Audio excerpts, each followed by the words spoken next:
Set up now. I think you all can hear us. Today, Most Venerable Nayakathera is not available at this moment. So I would like to welcome you all. So thank you for joining today, Saturday Dhamma Talk. As you all notice, you know that Venerable Sukhacitto is our guest speaker.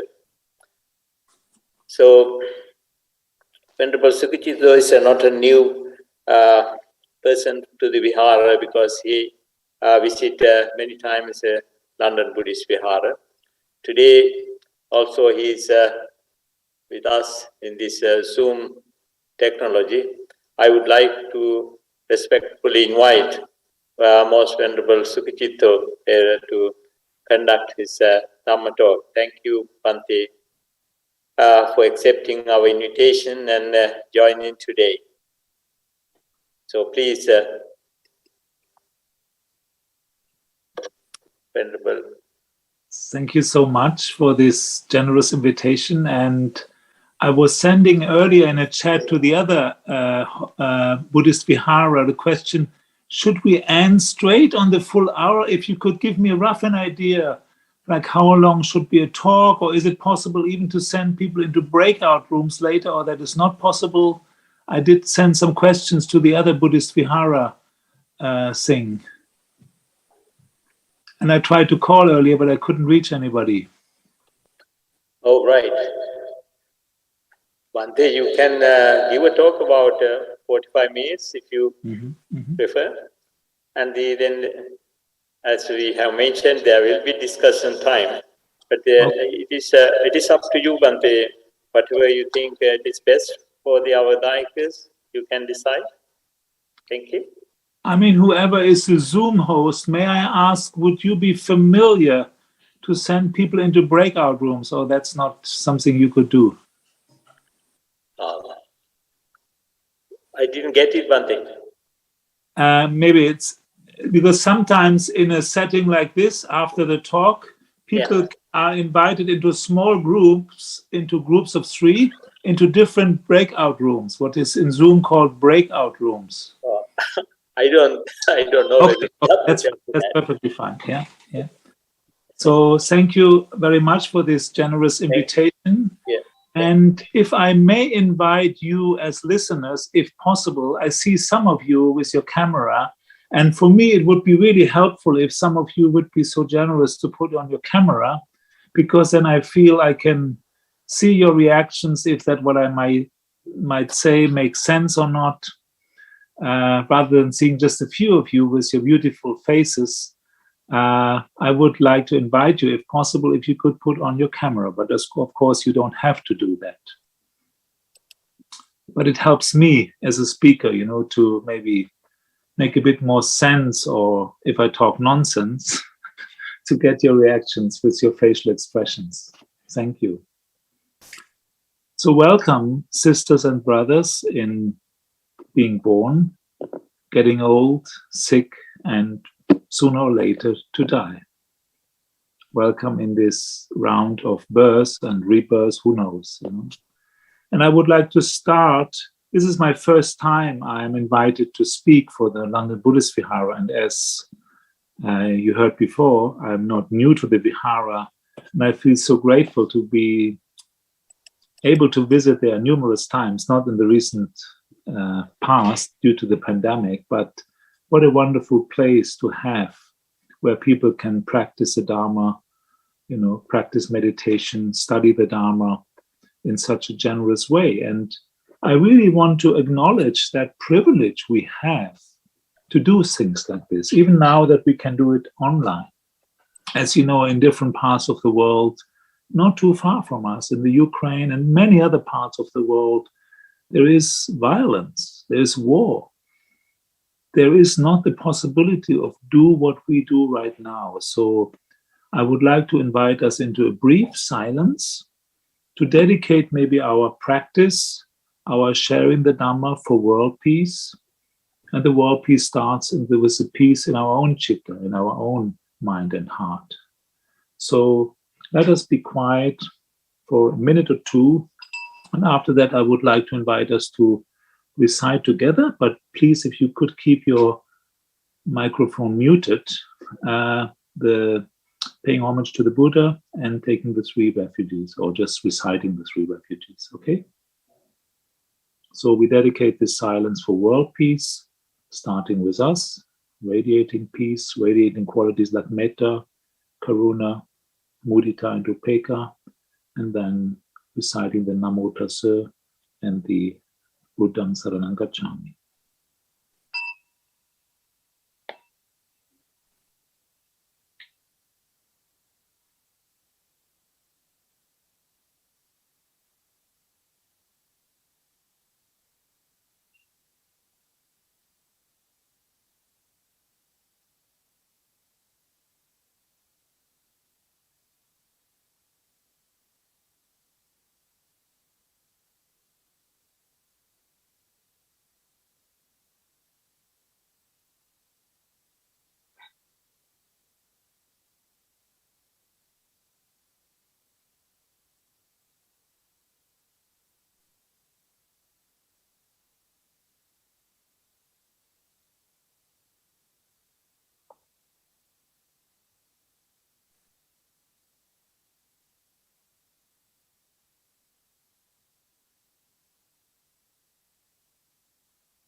Namo tassa bhagavato arahato samma sambuddhassa. Namo tassa bhagavato arahato samma sambuddhassa. Namo tassa bhagavato arahato samma sambuddhassa.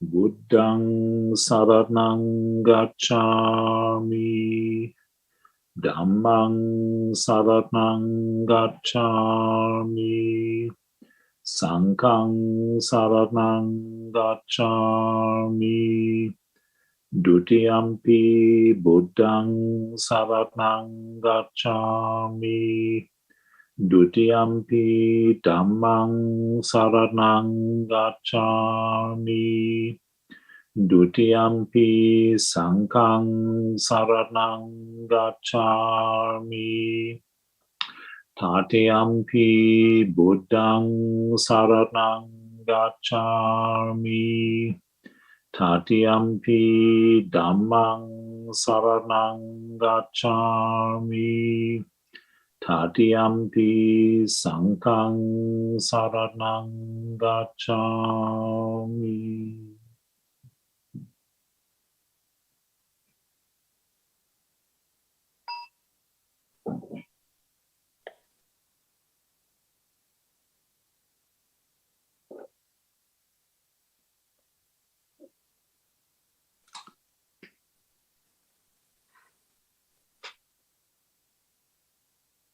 So once again, thank you very much for inviting me today to speak, to share with you some of my thoughts or reflection on Dhamma. As you heard, my name is Bhante Sukhacitto. I am a German Theravada monk, Suduhandru, and English is not my native language. So please forgive me if my English might be a bit clumsy or questionable or not so clear. I ask your, forgiveness and understanding for that. And also the topic I'm going to talk about might be maybe new to you, unfamiliar, and I'm not expecting you at all to agree or disagree, but I invite you, as the Buddha invited us, to see and find out for yourself. Please don't believe me, but ideally also don't disbelieve me. but see for yourself, does this what I try to point to make sense or not?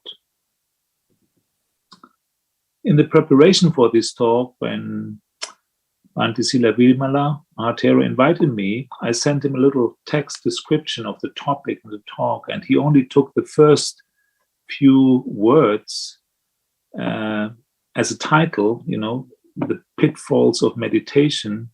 But actually what I like to call it more, what I try to speak about, and this is nothing different really, is what is sometimes called spiritual bypassing or spiritual bypass. Now, have some of you heard this term before, or for whom of you is this term completely new? Spiritual bypassing. Some of you raise your hands, thank you. And for me, this term was also pretty new, but I guarantee you this practice was not at all new to me. Spiritual bypassing, that term was created in the 1980s, by an American Buddhist called... Recording in progress.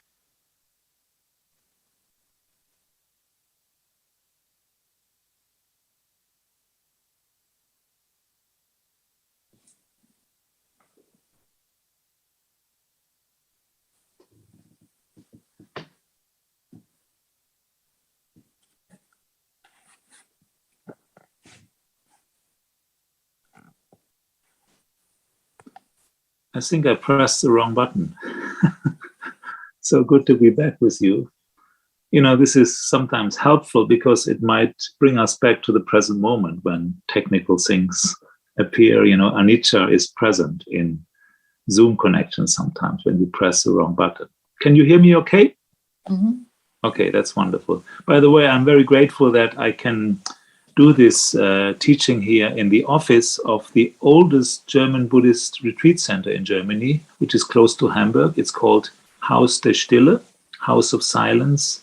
It's a beautiful center with lakes and like a park. And it's really wonderful. I'm here at the weekend, a guest of an event where we discuss the suttas of the Buddha. Especially we focus this weekend on the 110th discourse from the Majjhima Nikaya, the short discourse of the full moon night. So it's a beautiful teaching we are looking at this weekend. So this term spiritual bypassing was created by this Buddhist psychotherapist, John Welwood.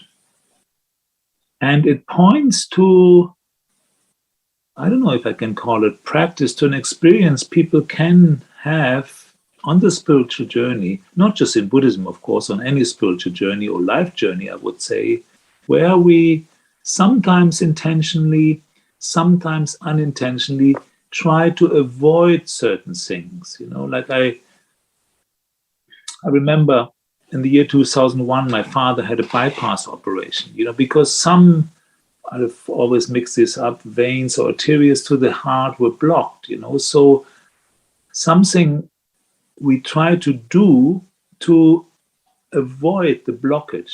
There's something in the way and we try to avoid it, basically.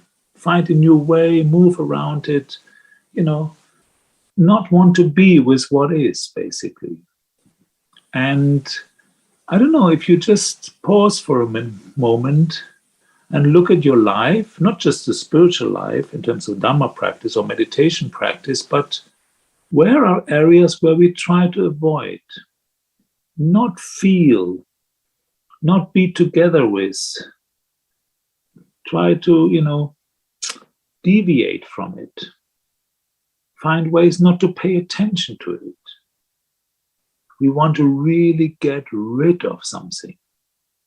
There is the experience of dukkha, first noble truth in whatever form, and we want to get away from it.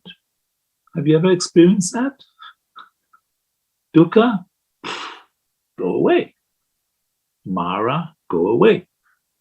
The hindrances or whatever it is, greed, hate, delusion. This idea often, we want to cultivate the wholesome, which of course the Buddha encouraged us to do. We try to avoid the unwholesome, or in terms of the right effort, samavayama as a factor of the Noble Eightfold Path, trying to make an effort to let the unwholesome ideally not arise in the first place in the mind, heart, and the chitta, right? If we manage to do that, we are really in a good place in life, right? If the unwholesome doesn't arise in the first place. Now, the reality sometimes, or many times, or too many times, is our experience is different, at least my experience, and I'm not alone with this. So when the unwholesome states, experiences, emotions, thoughts, whatever have arisen, the Buddha encourages to make an effort to bring forth energy to let go of this, to weaken those states, right? That basically our experience will be different. And then if we look at the other two aspects of the right effort, the Buddha encourages us to make an effort to train ourselves to let wholesome states arise in the mind, heart, in the chitta. And once they have arisen, to make them stronger, to make ourselves more accustomed to these, or radiate those qualities more, the wholesome. We're all familiar with that. And what I'm trying to share is not negating this, but we do know, I think, from experience that in life generally, and specifically in Dhamma practice, in meditation practice, and by the way, when I use the word meditation practice, I do mean it in a sense of bhavana, cultivating wholesome mind states, trying to understand things as they are, cultivating vipassana, basically. Not just the acts of formal meditation, where we might sit quietly on a meditation cushion, or on a chair, or on a bench, or walk up and down to do chankama.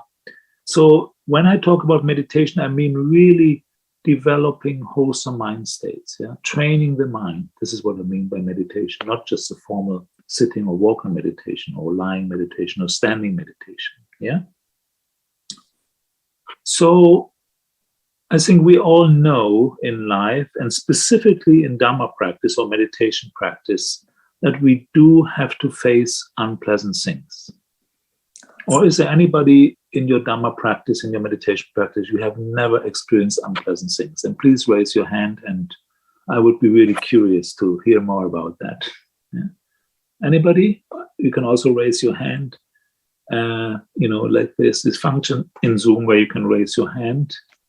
From what I can see, nobody raises the hand right now. So I assume that we all know experiences in life in general, but specifically in Dhamma practice and meditation practice, we are facing something unpleasant, challenging. It can be pain, it can be unpleasant emotions, anger, resentment, remorse, depression. It can be one of the 5 hindrances, I want something desperately, I try to avoid something, resist, aversion.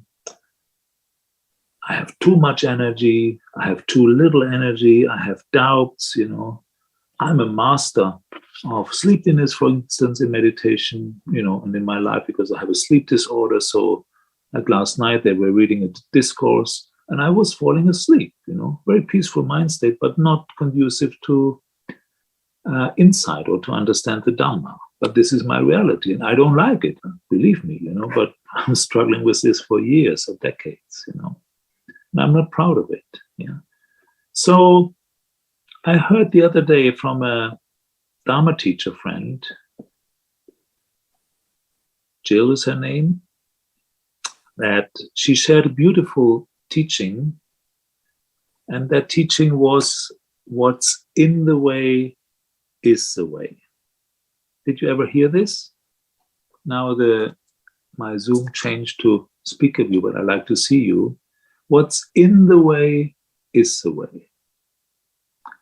When I heard that, I really liked that teaching, But to be honest, in my experience of my mind, my preferences, what I like and don't like, sometimes what's in the way, I want to get out of the way, not to be there. Does that sound familiar to something of your experience in life? For example, if I have sleepiness, I don't like it. I want to get rid of it, or anger, or restlessness, or fear, or whatever it might be, or certain sensual desires, I can come up with a whole long list, but as we want to end the talk on time, I better keep that list quite short. As an unenlightened being, the mind being full of kilesas at times, there's ample of opportunities in terms of my own experience, which I can dislike, which I don't like. The idea of self, prefers pleasant experiences, pleasant Vedana. In meditation, in Dhamma practice, I like to have a clear mind, peaceful mind state, that sati, the mindfulness, is stable. Or if the mind wanders off, that I catch it very quick, bring it back to the meditation object, that I really feel these qualities of kindness, compassion, joy, sympathetic joy, and equanimity, and not the opposite. But my reality is different a number of times, too many times. That's my personal judgment, right? It's a bit like if you focus on cleaning your house. I don't know, in England or where else in the world, do they have, in German, they have this tradition of spring clean of the house. Do you have that in your culture? Yeah.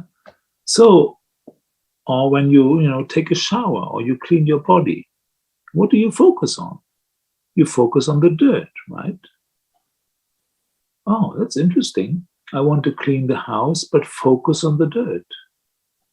Likewise, if you want to develop samatha, a collected, calm, peaceful mind. By the way, I try to avoid the word concentration because that often leads to misunderstanding. When the Buddha used the word samadhi, to translate it as concentration, I find a bit problematic. Not that it's wrong or bad, but often concentration goes with a lot of willpower and exhaustion. And as you know, the Buddha always pointed to the factors of piti and sukha in connection with samadhi, So with that joy, with that rapture, rapture, yeah? So this piti, this exuberance, excitement in a way, joyful excitement, yeah? So when we want to develop a calm mind, a peaceful mind, when we try to develop, to focus the mind on an object like the breath, we inevitably have to experience the opposite. Or not. We have to experience a wandering mind. If we wouldn't, we would be already there, We try to develop a calm mind state. If the mind didn't wander off, there's nothing to develop. It's just, I experience a calm mind state, right? So inevitably, in the effort to cultivate the wholesome, we have to face the unwholesome, or the hindrances, or what's in the way, or the causes and conditions which make it difficult or hard or challenging. And I do suggest, rather than using the terminology I just used, difficult, hard, what's in the way, can we cultivate a different inner attitude towards these experiences?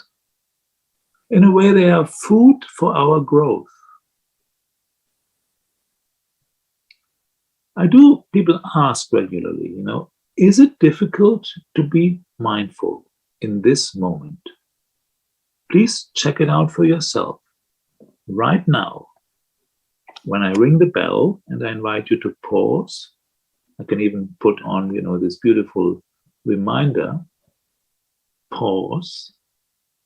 Please check for yourself, is it difficult to be mindful in this moment?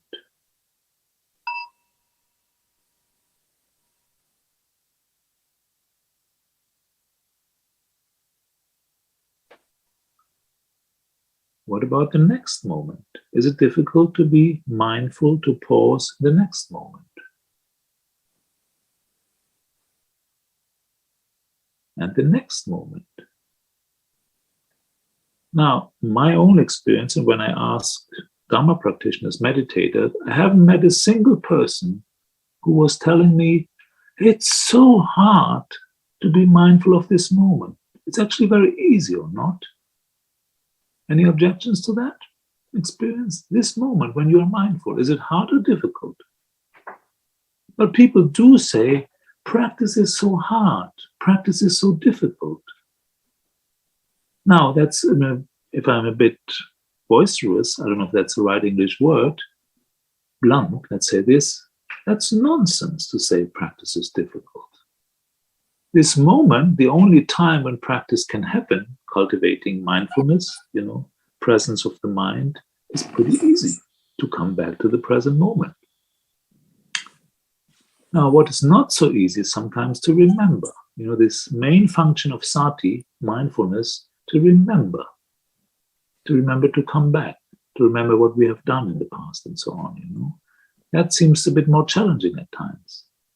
But I find it was a tremendous difference to my own practice to cultivate an attitude where it's, really based on my experience, actually practice is very easy to be mindful in this moment.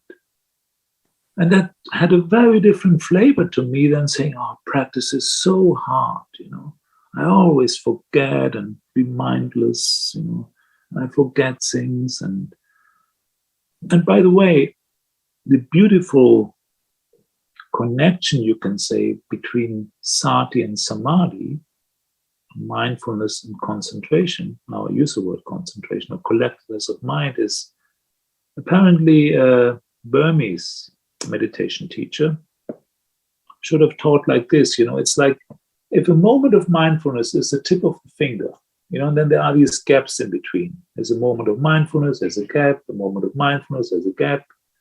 I know that experience very well. But what happens if there's no more gaps, when mindfulness is continuous? This is collected mind, when the mind comes together. It's a beautiful image, I would say, to demonstrate the connection between sati and samadhi. So again, when we try to be mindful, when we try to develop samadhi, we will experience things which are in the way. Many ideas, the past, the future. I think we all know what I'm talking about, or not? The wandering mind, the monkey mind. Who likes the monkey mind? Who is a fan of the monkey mind? Nobody raises her or his hand. So why do we experience a monkey mind? That's a very easy and very complex question, of course, Because of our past actions. The reality is it's, the nature of an untrained mind to be active, to wander, to create karma, right?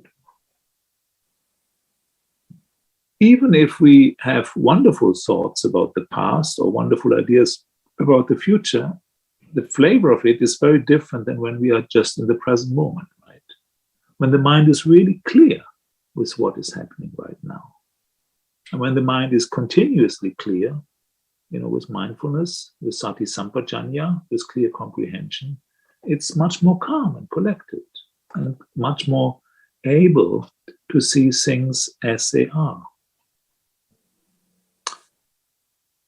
So our relationship to experiences in life which are difficult, which are challenging, which I don't like or which I hate, I have really aversion to. I'd like to pause again for a few moments to invite you to reflect in your own life, in your own experience, in your own meditation practice, in your Dhamma practice. What are experiences you don't like in your own life, in your own practice, which you want to avoid, which you don't want to experience, which you want to run away from, which you want to get done with? Please allow yourself a few moments to reflect on things like this. Maybe you're free from these kind of experiences, yet you embrace everything. Thich Nhat Hanh, this famous Vietnamese Zen master who passed away a couple of months ago, he phrased it like, embrace your anger. Beautiful attitude, isn't it? Embrace your anger. Anger doesn't want to be embraced. So just reflect for some moments in silence. Experiences you know in your own life, which you find challenging and don't want to have, basically. You want to avoid, you want to bypass.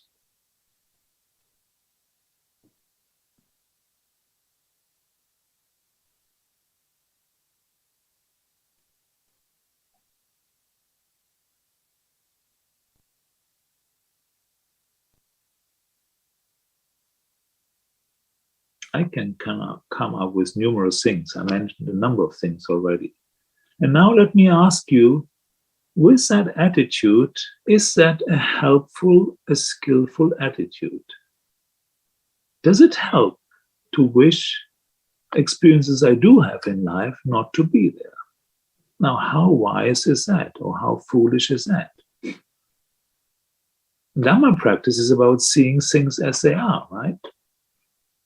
But basically, with that attitude, I want things to be different. The Buddha is such a wise person when he talked about the Four Noble Truths. You know, each truth he taught us three aspects, three practices, so to speak. So there is the truth of dukkha. Now, there is no satisfying translation with the word dukkha, as you know, right? Suffering is unsatisfactory. Stress is unsatisfactory. You know, the whole list the Buddha mentioned, you know, birth, old age, sickness, death, sorrow, lamentation, pain, grief, and despair. You know, being separated from the light, being together with the unliked, wishing and not getting what we don't want. In short, attaching to the five khandhas, the five heaps of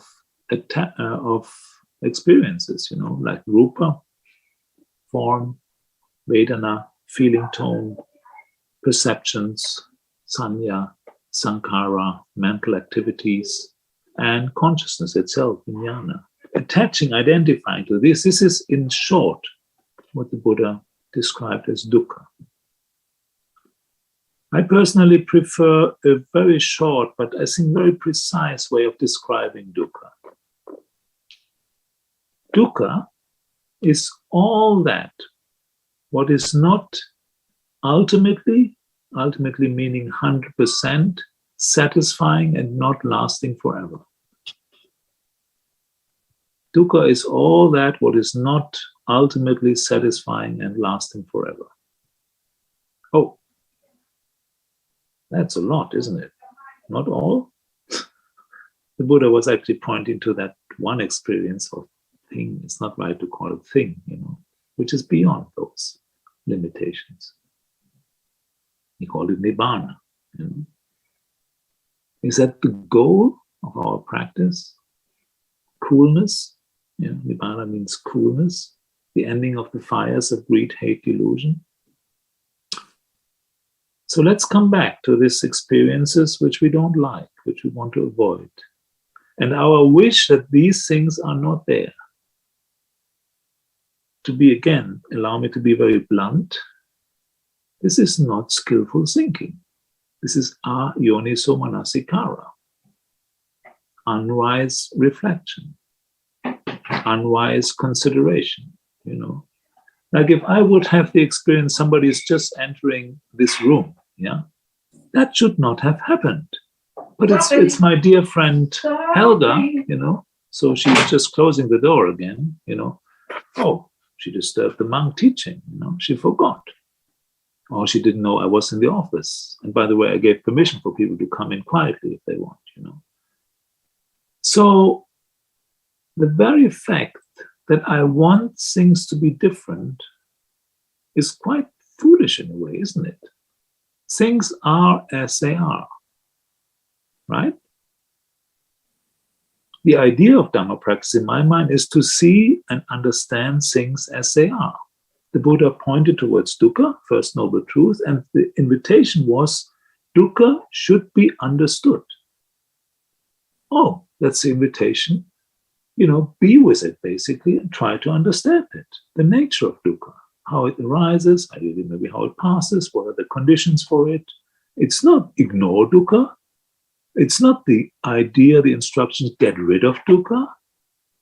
It's our natural tendency of the self, of the ego, is I want to get away from unpleasant things. Naturally, of course, I want the pleasant things. But the teaching of the Buddha is quite contrary. It's going against the stream. No. Try to understand dukkha. And ideally, come to the place where you can, to the experience where you can say, dukkha has been understood. And then, turning towards the causes of dukkha and so on. So basically, the invitation with this teaching or experience of that we might bypass things is turn your mind around.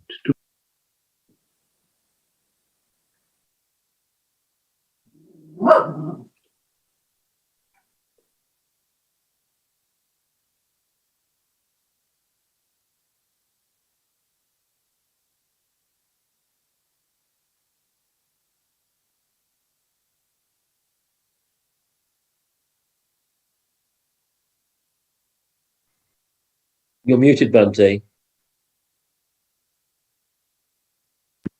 You see, this is another crazy way of teaching. You tell somebody else to turn off the microphone and you do it yourself, Sometimes life is like this, You want to get rid. And again, this is another thing. I don't like to hear sounds by other, as much as I love dogs or cats or these kind of things, but it's preferable to this body-mind if it's quiet, And then, complaining about this, if it was a complaint, I did something funny, wrong. We cannot see either, you either. Can you see me? Okay, I can see me. Okay, because somebody just wrote in the chat they can't see me. Maybe they did something to their Zoom system. So the very fact that I have this idea, I want to get rid of something, is quite foolish. Certain experiences are there right now. And the invitation of the Buddha is very clear. Try to understand those. Not understand with intellectual, thinking, but in a deeper way, penetrate the nature of this experience. It could be likened to if we want to go to some place and in a traditional way, like we look at an old-fashioned map, maybe not so much Google Map or something, maybe even Google Map, I'm not sure, But if you want to deny, I'm in a very unsafe, unattractive place, but I want to go to Sri Lanka, to the beautiful beach there, or the Bahamas, or whatever or you like the mountains, to a nice ski resort, or whatever your dream is where you want to be, instead of this noisy, cold, unattractive place, you fill your mind with fantasies, how beautiful it is in Sri Lanka or in your favorite place. And you completely, are out of touch with what is here and now. Now, the purpose of a map is to, show you the way. But if you want to deny where you are, wherever it is, that's not helpful, right? So meditation, Dhamma practice, is the idea to really get to know where you are in this present moment, where you are with your mind states, with your emotions, with your perceptions, with the nature of your asavas, you can say, the inflows, the outflows, the kilesas. Get to know what your life is about. Where are your preferences? Where are your strengths? Where are your weaknesses?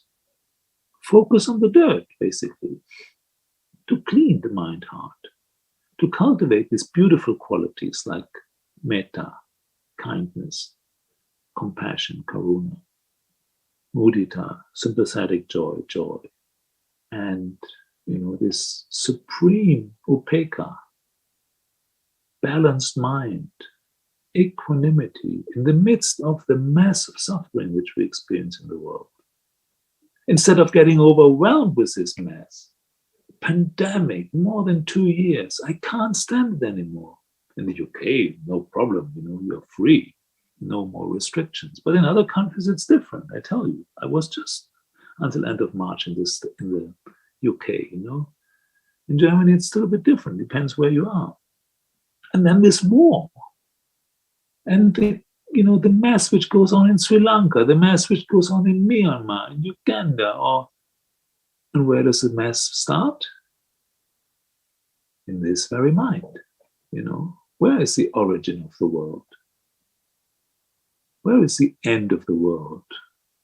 And the path leading to the end of the world. The Buddha was very clear in this fathom-long body, with its eyes, ears, nose, tongue, body, mind, and the appropriate sense objects, what we see, hear, smell, taste, touch, think, and so on.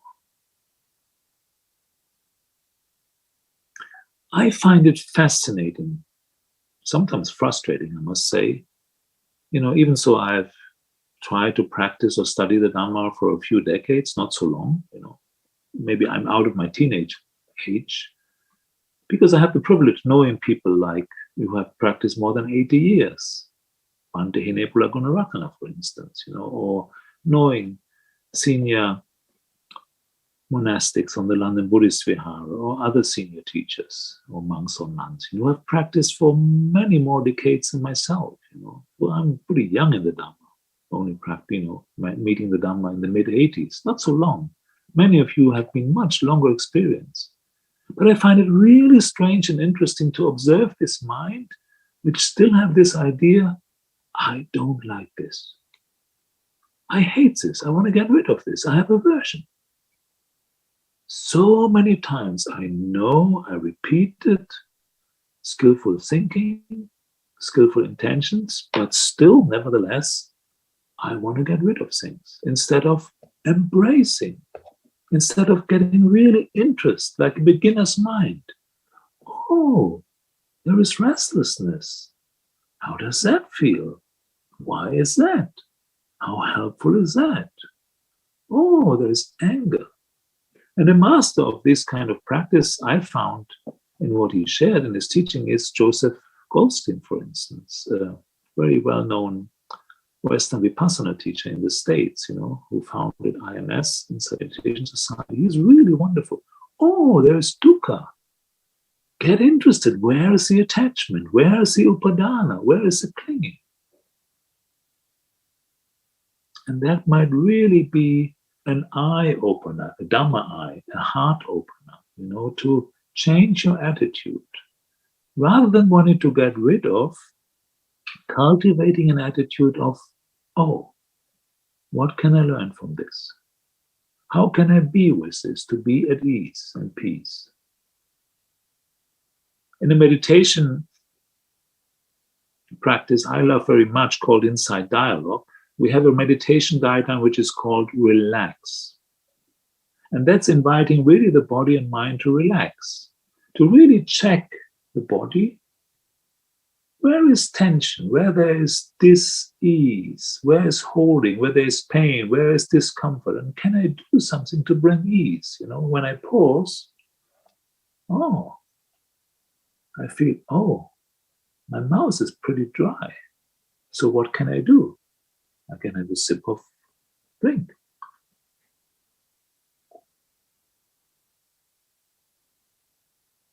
I feel some tension in the neck, I can move it maybe a little bit. Maybe something can be done, maybe not. Sooner or later, we will have to face unpleasant experience in the body and mind. There's no way around it, in my experience. And then what relaxes to the body, to the mind, is that attitude of cultivating accept, allow, receive. This is, so to speak, the antidote of bypassing. Accept the discomfort. Allow it to be there. Receive it. Be open to it. Not in terms of denying your potential possibilities of transforming it or so, but how does it feel in your own experience when you resist something? I'm very grateful to my friend and teacher Bhante Rahula, which some of you might know. He has been also to London Buddhist Vihara, I think. Who has his own center now outside of Washington, D.C. in Maryland. And he many years ago shared this beautiful formula, similar like Einstein's, teaching on E equals mc square, right? So on one side of the equation, you have dukkha, our beloved dukkha, yeah? Anti-dukkha, sometimes people call it. And often our attitude to dukkha is, whoa, I want to get rid of dukkha. No, dukkha is one experience in life. Pretty strong at times, as we know. And on the other side of the equation is pain. Pain is an umbrella term for anything unpleasant. It can be physical pain, mental pain, something we don't like. Yeah. So you can take knee pain, back pain, heartache, whatever it is, multiplied by resistance. Oh, that's interesting. For example, if I take my knee pain, I have quite strong knee pains at times. If I have, let's say that's factor 10, and my resistance sometimes is really strong against this knee pain, I don't want it to be there, especially in sitting meditation or when I walk or things like that. So maybe the resistance is also 10. So according to this formula, pain, factor 10, multiplied by resistance 10, dukkha is 100, good taste of dukkha, So according to this formula, when the resistance gets less, dukkha would be less. Let's say the resistance is only 5, factor 5. Oh, dukkha would be about half, 50. Now, interesting with this formula, if resistance would be 0, in other words, full acceptance, according to this formula, dukkha would be nil. How does this work? The pain is still there, right? Maybe it's less, maybe it's stronger, I don't know. But when there's no resistance, there is no mental suffering. That's what the experience of dukkha, or freedom from dukkha, I must say, is what the Buddha points to, right? Dukkha is voluntary. Pain is inevitable. You know that teaching? Have you heard that? Yeah. So I can't maybe stop my knee pain. And by the way, to call it my knee pain, that's already ignorance, right? Identifying with my knee pain, my pleasant experience, me, my, asmimana, masmimana, taking things personally. That's ignorance in the first place, right? So if I can just observe, there's unpleasant sensation in the knee. I might name it or label it pain. But when there's no resistance, can I embrace the pain, welcome it? Welcome pain. May you feel comfortable in the knee. There's a second knee, there's different parts of the leg, and whatever. Now, how does that influence your experience of the pain? What we label, what we name pain. It will be very different, right? Oh, that's pain. That's very interesting. How does that feel? Oh, it's changing. Sometimes it's deep, penetrating, pulsating. Sometimes it's cold, sometimes hot. Very different experience, right? Now, if you turn this attitude towards your, depression, towards your impatience, towards your challenging child or partner or meditation teacher or who knows what, person, animal, circumstances, your work environment, the war, the mass, the pandemic, you name it, what we might have resistance to. Life could have a very different flavor. Don't you think? No need to think. Try it out. Turn your mind towards the very thing you resist, the very thing you want to get rid of. There's that saying, the quietest spot, or what do you say in English? The quietest place is in the eye of the tornado. Is that the English correct saying? In the center, of the storm. That's where the quiet place is. Is that also true with our experience of dukkha and resistance to dukkha? The solution might be in the very experience of it, understanding it. I don't know if what I say so far makes sense or not, but my invitation really in your life is, in your Dhamma practice, to look at your attitude towards those things you don't like. Can you turn around your attitude to be interested in those things? Not to run away, not to resist, not to reject, not wanting to get rid of, but trying to understand, to see things as they are. That's true meditation, that's true Dhamma practice, right? Maybe I pause here for a moment and stop that part of our time together where it's more the nature of a talk. And maybe we just be quiet for 2 or 3 minutes, and then I open up to Q&A or your comments. But I also invite you not to just ask questions, but maybe to share from your own experience what you have heard so far. To say, oh, yes, that's also my experience. Or say, no, Bhante, my experience is totally different, Really investigate for yourself in this 2 or 3 minutes of silence, and then when I ring the bell again, we can open up for sharing of others to really explore together. Is that agreeable? Okay, so we are quietly, contemplating, reflecting.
So whoever likes to share their experience, or if you have any questions, and by the way, I put in this chat those terms, spiritual bypassing. You can Google it, or if you look at YouTube, you will find several teachings on this by different people.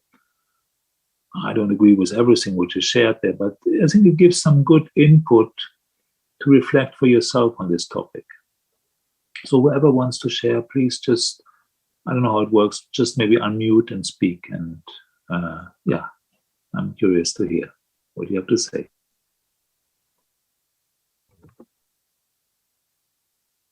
Bhante, I found it so very thoughtful, truthful, and inspiring what you said about opening up, truly opening up and investigating what is within. And, to some extent, the hindrances are not an enemy. They are to be known. They're a part of us, as are the good parts. And thank you for that. And I have worked with that at work, where I used to get anticipatory anxiety. before starting to work. Then it was all right once I was in. And by noticing that sort of not worrying, there's a resistance there, not being at the present moment, anticipating the future. And I found it so helpful to notice that and then bring up a thing of, I am doing the best I can for this patient. That is all I can do. And that enormously helpful.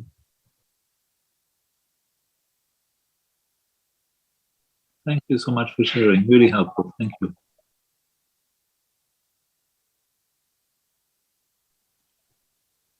If you may be finished, you can mute your microphone. No, the next person can talk. Thank you. Bhante, can I just ask a quick question, Bhante? Thank you very much for that interesting talk and practical solutions as well, how as a layperson we can face day-to-day life and challenges. My question is now, in order to face daily challenges as a layperson, especially the unpleasant that we experience, and we juggle lots of tasks, every time, and we're not always mindful as well. And in order to do that and be mindful, how can we strengthen the mind? I feel that if your mind is not strong or have a certain level of samadhi, then it's difficult to face these challenging, unpleasant experiences. So is it a good way to sort of adapting a daily practice that obviously we try to do by focusing on the breath? How would is that what the recommendation would be, how to sort of rather than say if there's a feeling of anger, yes, so you're mindful there is anger, but to be able to stay with the anger, I feel that the mind has to be strong as well to be able to do that. So would that go hand in hand by increasing one's samadhi as well? One needs to do that with the daily practice. I think what you're pointing to is very clear, that yes. But it's also, even if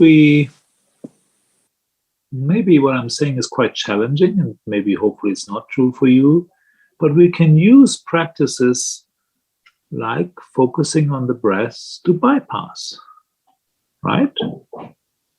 Sorry to say, friends, but I know people who are very skilled in practicing anapanasati, mindfulness with breathing or mindfulness of breathing. Mm-hmm. And my impression of certain people, maybe including myself at times, even so I'm not so skilled in practicing that kind of meditation, even so I try for a number of years, I can sometimes, with just paying attention to the breath, avoid things, looking at things, experiencing things. And of course, it's maybe very tempting if I've developed a certain degree of samadhi. I go towards the breath. I feel peaceful, calm, quiet, serene. Life is so wonderful. I focus on the breath. I feel so calm and peaceful, and maybe neglect my duties. Or sometimes this ridiculous example, a mother having maybe a few or one or several young children. She's Buddhist, serene, severe, honest, hard practicing Buddhist. She sits down to practice. He or maybe the father also could do it, sit down to practice metta meditation. And then the child, shouts or cries, "Mama, I need your help."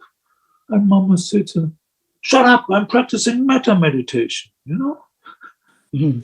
I'm radiating kindness, but neglecting what needs to be done at this very moment. And it's even so this example sounds ridiculous. I've discovered enough mind states and experiences in my life where I practice like this. One example is from my own life. Many years ago, I was interested in the teaching, and I'm still actually am, the practice and teaching of nonviolent communication.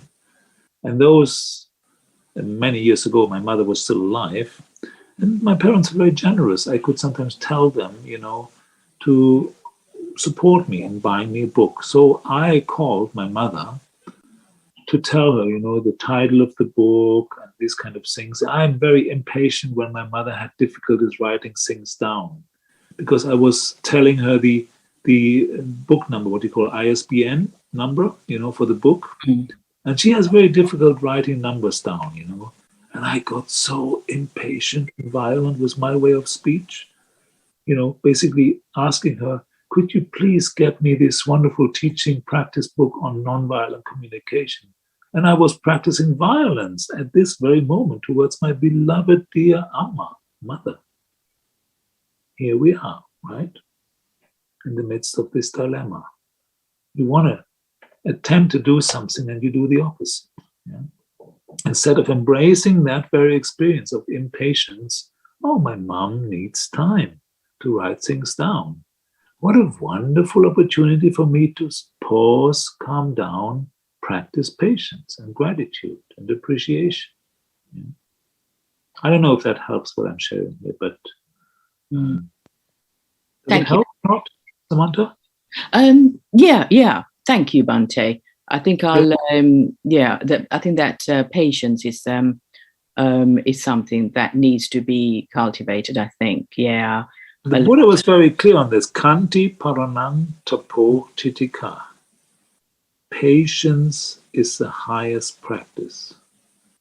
And I tell you, I have so many possibilities of developing that parami to the highest. I can be so grateful in life because there's so many opportunities of developing this practice of patience, Kanti. Lovely. Thank you, Bhante. Appreciate that. Thank you. Anybody else who wants to share?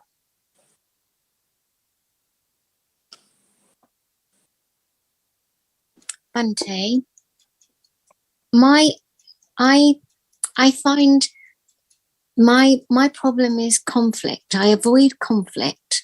That goes back to being a child when it was like, go to your room and never do anything, never. So I end up avoiding conflict instead of sometimes you need to stand up to something. So I now have to embrace my conflict. Is that right? Now, can I invite you to listen to yourself when you say, I have to embrace conflict? How kind is that? How skillful? You have now, from now on, you have to embrace conflict. It's not how it works, does it? No. So how would it work? Any other ideas? And I have to accept it. Have to. Is that a skillful? I don't know what you mean by have to, Okay. English people you're usually very polite, So I accept my conflict. I accept. You see, I'm supposed to love it. Is that it? I'm supposed to embrace it. You said embrace it. So. And again, for me, it's not getting hooked on the words, but look at your attitude, Sometimes also when we want to change things, we acknowledge, we see for ourselves the experience how unskillful we are with certain conditionings or traumas we have experienced in life. Yeah. So then we want to change. But how is our attitude to that very idea of change? Maybe it's, I want to get rid of immediately of my old conditioning, rather than saying, okay, this is the way it is. Yeah. How can I be with it at the moment? Be with that resistance to conflict. I can't stand conflict. I don't want it. Can I be at peace with that for the time being, right now? And what can I do to cultivate an attitude of, accepting more the conflict? Maybe I can, engage in certain teachings, Dhamma teachings or other teachings of other methods, which give me the resilience, the ability to be with conflict in a more skillful way. Brahma Viharas, of course, is a very powerful practice, especially Upekkha. But Upekkha only we can develop when we have this quality of metta, of kindness, of acceptance, of compassion and joy. So really be realistic rather than immediately wanting to change and get rid of. It's a gradual teaching. It's a gradual training often, isn't it? Mm. Mm. Again, kindness, patience. These two practices in itself are so powerful. Yeah. Mm. Thank you. Thank you. Any other comment? Bhante, can you listen me? Can you Yes, hear me? I can. Yeah. Yes. If someone insults you or humiliate you in front of others, so in that case, what I need to do? Did you say you humiliate? Humiliate, insult, or disrespect, or shout. So in that case, what I need to do? Avoid, stand up, embrace. It depends on the situation. I mean, to be honest, I got into a lot of troubles in my life, and also because I just, I have a loose tongue. Mm. So when I'm in the UK, I often, not just in the UK, but in other cultures also, I'm sharing a personal opinion now. It's not maybe the truest or purest Dhamma, but I think there's a lot of misunderstanding sometimes, especially in spiritual circles or circles, kindness or the practice of the Brahma Viharas, that you always find, you always have to accept things how they are. Mm. Remember a situation, sometimes the Buddha was very blunt towards certain monks or practitioners when they really got wrong or they were, very stubborn. Sometimes he called them like, you idiot, you dump or something. He used some very strong language. So if you're humiliated, depends on the situation, I would say. It might be appropriate to just walk out. It might be appropriate, to the person, what are you doing right now? Do you watch what you just said or how you feel, or whatever? What is skillful, But it's not that you have to accept everything and not speak up. But when you speak up from a place of anger, of reactivity, my experience is whatever message you want to bring across, the likelihood that it will be if you're full of anger and reactivity. The chance that you are heard and listened to is much higher when you're calm and peaceful. When you react with violence towards violence, we know what the result is. I mean, look at world history. It's not the end. Yeah. I don't know if that's helpful what I'm saying. Yeah. Thank you, Bhante. Thank you. You're welcome. Any other comments, observations? And feel free to challenge me, please.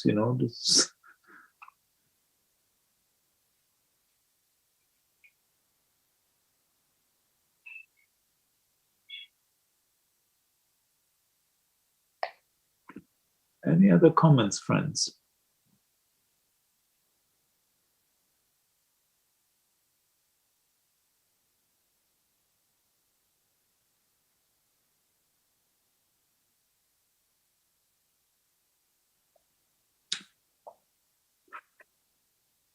How can we, what I shared, I was focusing quite a bit on the first noble truths, But of course, the Buddha pointed in his teaching to go beyond dukkha, right?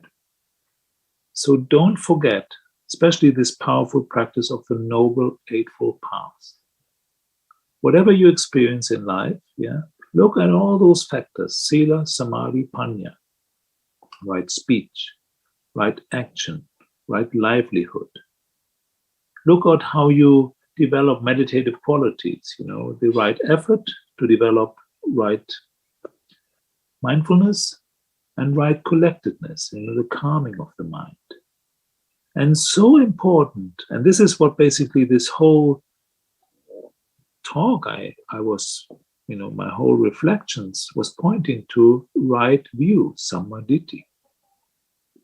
What is your attitude, your inner relationship to dukkha? Is it skillful, wholesome, or unwholesome, unskillful? The very fact wanting not to have things which are there is, forgive me, it's stupid. Yeah? I mean, if I say something, if you worry, it's not helpful. Yeah, that's true. Yeah. I heard this wonderful teaching. If you worry, you die. If you don't worry, you die. So why worry?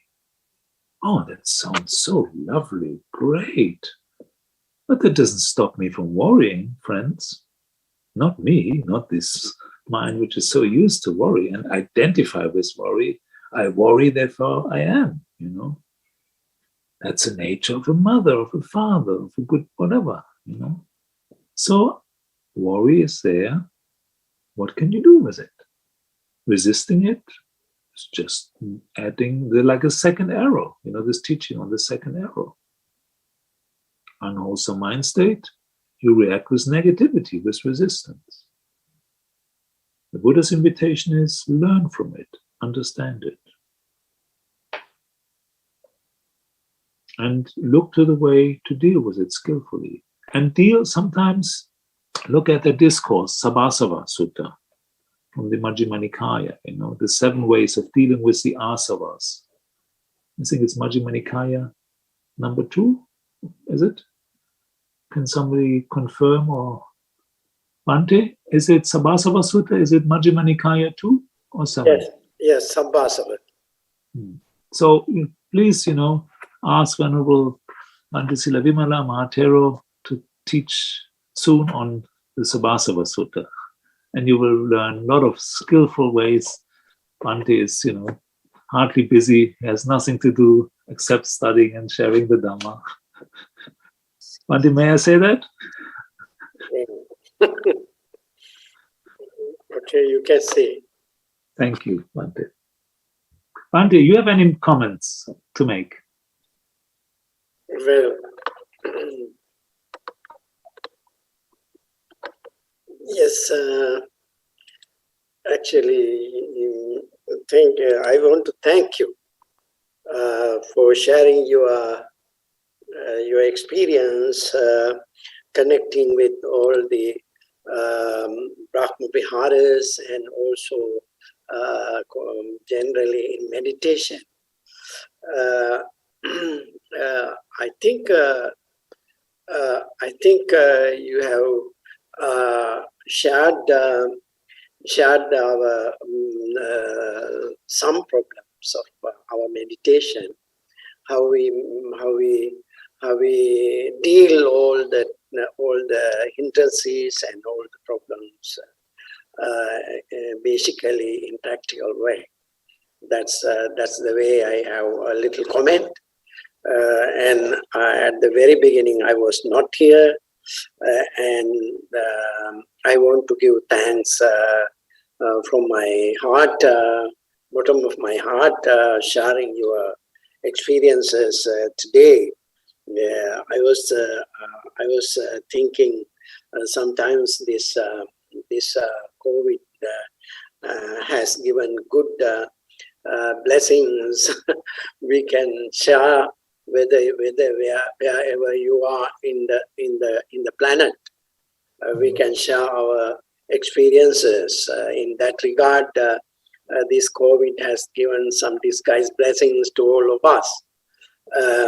And also, especially as you are a German monk, it is very good because there were a lot of several German monks in Sri Lanka, like Jnana Tiloka, Jnana Ponika, and Ayakema. All there is a lineage.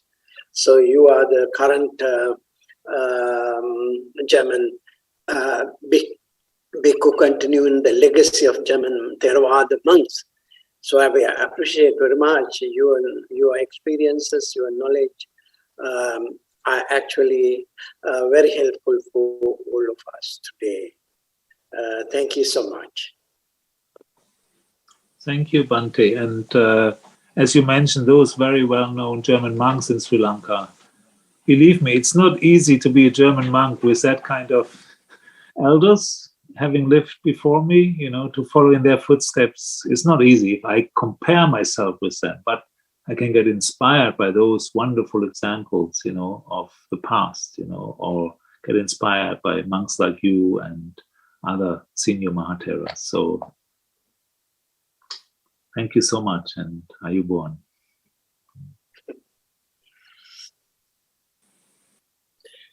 Shall we wind up? May I, Bhante, you want to do that, or may I just share the merits or something? You can do, Bhante. Okay. So, friends, as we come to the close of our session, I'd like to invite us again to look beyond our, group of 31 participants for this sharing of the Dhamma. Because it would be a pity, if there's anything useful coming out of this, maybe some understanding, some insights, if we would keep this just to ourselves, but knowing the state of the world, of this planet Earth, the wars, the diseases, the pandemic, and many, many other sources of dukkha, may we wish from the depths of our heart that those who suffer, may they be free from suffering. May all beings be free from suffering.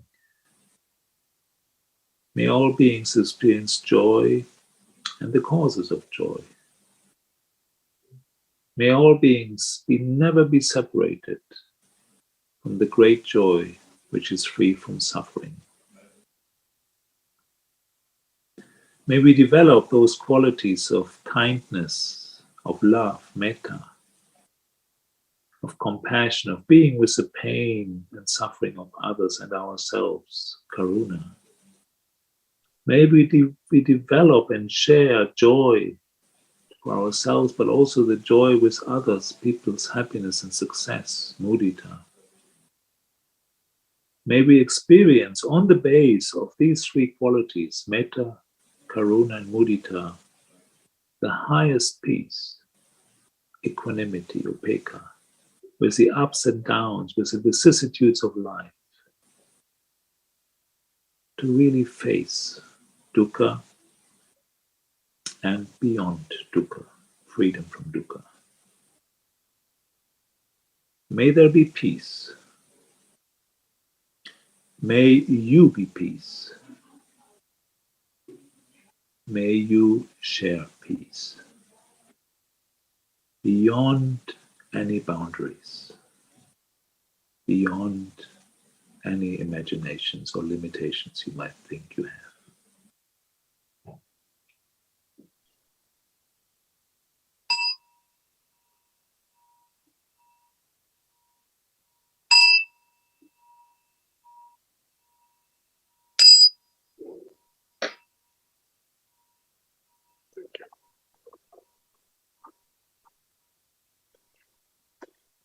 Thank you, Bhante, and thank to everyone, those who have joined in this program.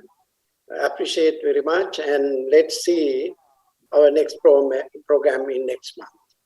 We invite in advance to join with us for the Dhamma Talks, monthly Dhamma Talk. Thank you. Blessings from the London Buddhist Vihara to everyone. Thank you.